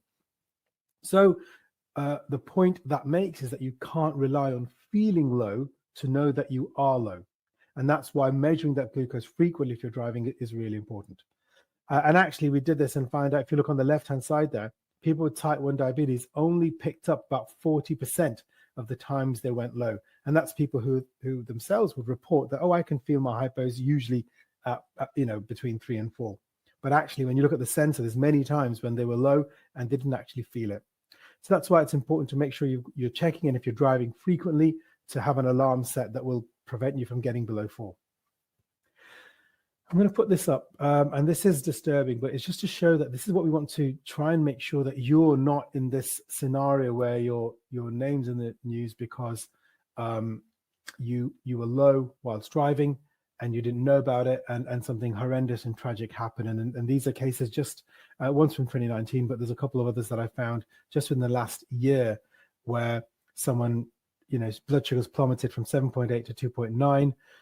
In that particular case, the monitor, the reader, was in that person's bag, which was in the boot, and it was beeping away that they were going low, and they didn't know it, and they drove into a beer garden and killed 5 people. So these are tragic events, and thankfully they're incredibly rare because most people are really responsible and they take extra precautions when they're driving. But these things happen. There are about 8 to 10 deaths due to hypoglycemia per year. You can think about it. There's about 3,000 crashes caused by people under between 18 and 20 young men driving around. So it's a small number, but if it happens to you, when it happens to one of our patients, that's really tragic, and we want to do our best to avoid that. But if you do have a severe hypo, a severe hypo is an event where your sugars were low and you were unable to treat yourself, and you needed someone else to help you out. So if you have one of those, or if you feel that you've lost the warning signs, it's the driver's responsibility to tell the DVLA. So if you had a severe hypo whilst driving, or if the medical team feel you're at high risk of severe hypos, then it's actually the driver's responsibility to tell the DVLA. It's not the doctors who will tell on you to the DVLA. But if a doctor's report says that we've told you that you are at high risk, then you've got to tell the DVLA. And actually, the DVLA are quite lenient, in my opinion, but you surrender your license temporarily. And then what we want to be able to do is actually, if you've done that, that opens the door for people to get treatments that you might not necessarily get. Adjust your diabetes treatment, get more technology, transplantation. There's lots of things that can be done to stop that risk of hypoglycemia and get you back driving. So again, a clarity, it's not that, oh, I've got to stop driving myself and then I'm going to start driving whenever things work. The law says that you've got to surrender your license and then you reapply. And the medical team, so I work with lots of people with impaired awareness who've had lots of severe hypos, and I feel my job is to try and get you back driving as quickly as possible, as safely as possible. And in most cases, that is possible because now, we've got the CGM, we've got the alarms, we've got the closed loops, we've got transplantation, we've got so many different things that we can do to help you. And with CGM, it's so easy to work out. Once you get that time below range, that red bar below 4, if you can get that down to below 1% by working with your treatment, then that will make that happen. And so things that you can do to reduce your risk is, of course, measure your glucose frequently. Whilst driving, think of your glucose, but also the arrow where it's going. Surprising, a lot of people wait to get their sugars high and then they take insulin later. That increases your risk of hypoglycemia. So actually taking the insulin 15 to 20 minutes, 10 to 15 minutes before your meal reduces your risk of late hypoglycemia. And I always say, do a quick check about 2 hours post-meal. That's peak hypo time. And if you're less than 7 and dropping, just take a tiny smidge of carbohydrate to kill that arrow and flatten it out. And just say, if you're in the middle lane, but you're pointing towards the barrier, you don't wait till you hit the barrier before you jerk across the road. You just take a tiny, tiny correction and keep it straight. So if you see that down arrow and you're below 7 or 6, then actually just having 5 or 10 grams will just help you prevent you going hypo. If you want any more information, please go to that website. You can see the score down there. It's the DTN, or Diabetes Technology Network website. There's some more details on hypoglycemia there and other aspects of type 1 diabetes. If you've not seen those videos, I think they're pretty good. We made them. So thank you. Thank you so much, Pratik, for that very informative presentation there. If you do have any questions for Pratik, he is in the comments section, so do ask them now. We're going to be joined by Medtrim now. Share is in the comments as well, so do ask questions if you have any. But thank you, Medtrim, for your continued support. Over to you. The Medtrim Touch Kit includes a small, tubeless, waterproof, wearable patch pump that delivers up to 3 days of continuous insulin. The seamless integration of the tube-free insulin pump with the CGM gives you the added benefit of the predictive low glucose suspend function. This means when low glucose is predicted by the CGM, the pump will automatically suspend insulin delivery, and once glucose levels start to rise, insulin is resumed. Thank you very much, Medtrim. We are now going to be listening to a short presentation from Ipsomed, and Katie is here with us today if you have any questions. Thank you. Thank you, Sarah. Welcome to our overview of MyLife Loop, a hybrid closed-loop insulin pump system. Here are the components. Firstly, the choice of 2 CGM sensors, Freestyle Libre 3 or Dexcom G6. The sensors allow blood glucose values to be sent to the smartphone. The smartphone holds the algorithm. Our loop system is powered by MyLife CAM APS FX, an adaptive learning algorithm which safely makes decisions about insulin requirements and communicates to the third component, the Ipsa pump, a small and intuitive insulin pump. Thank you very much, Katie. I'm now going to be going through some bits from Breakthrough T1D, including our resources and our upcoming events and opportunities. So throughout 2025, we will be offering virtual sessions just like today's, as well as several incredible in-person events across all 4 nations. If you're keen to keep up to date with our upcoming events, please hover your phone over the QR code, on the screen now, or use the link that will be dropped into the comments section and keep an eye on this page for updates. We are currently also looking for people to come along to our Type 1 Discovery Days, both virtual and in person, to share their story. So if you are interested and feel as though you would like to join a future lived experience panel, please scan the QR code on the screen and let us know what themes you're passionate about and a little bit about yourself. We'd love for you to get involved. There are also lots of volunteering opportunities that you can get involved in. We couldn't do what we do without your help.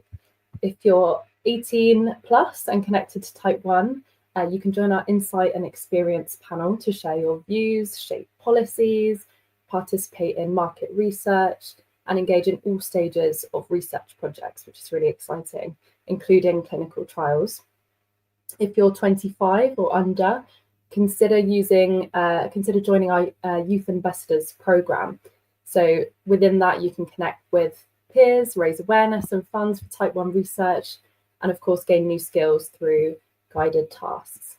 And for anyone wanting to help in other ways, we're always looking for general volunteers to support our events. So from setup to registration to supporting with refreshments, just chatting to people, sharing your story, every role makes a difference. So do let us know your skills, and we'd be very grateful for any support that you can give. The email on the screen there is for anyone who's interested in taking that conversation a little bit further. Do get in touch with Alex. So World Diabetes Day is just around the corner, just a few days on the 14th of November. And we have 2 very exciting ways for you to come together and make breakthroughs happen. So first, encourage your school or community to wear something that makes them happy for Type 1 Diabetes Day in exchange for a small donation. Celebrate individuality whilst raising funds and awareness for Type 1 research. You can actually sign up to receive a free digital fundraising pack with guides, printable dress-up options, and more. I actually saw someone in the comments section say that their child is taking part in this, and that is just lovely. We're so grateful for you doing that.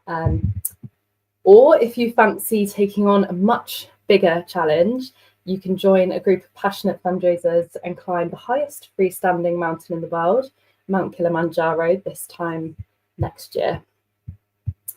Also, if you haven't already, please follow us on social media, on Facebook, Instagram, LinkedIn and X to hear all about the opportunities that we have coming up. And if you do already follow us, please check that you are following the correct account, as we have created new pages for Facebook and Instagram with our new name. So do make sure that you're following the correct one. And finally, we would just really appreciate your feedback through our evaluation form. So we know what you liked, we know what you didn't like, and any improvements that we can make to our future sessions. If you have a couple of minutes now, you can hover your phone camera over the screen now, over the QR code, and that will take you straight to the feedback form. Or alternatively, we will be sending you a link tomorrow where you can find this feedback form and let us know your opinions. We really do take on all your opinions. We take everything on board. We always want to make sure our events are getting better. So please do let us know how we did today. And then finally, just a huge thank you to all of our sponsors who have been amazing in the comment section today, our wonderful speakers who have presented such incredible, informative presentations today, and also my colleagues, Chris, Leslie, Josie, Lucy and Dan, who are all behind the scenes supporting today. And then, of course, all of you who have turned up to watch. We hope it's been an informative event and that you've enjoyed it and taken some useful information from it. And we just really appreciate you being here today. So we are holding the seminar open for another 15 minutes or so, just so you can read through anything that you might have missed in the comment section. And we'll also be sending out this into YouTube on a YouTube link so that you can watch it back in your free time at a time convenient to you. Please share this video as well, far and wide. We want to make sure as many people get this information as possible. But thank you again, and we hope you have a wonderful evening. And we really hope to see you at a future Discovery Day soon. Thank you very much.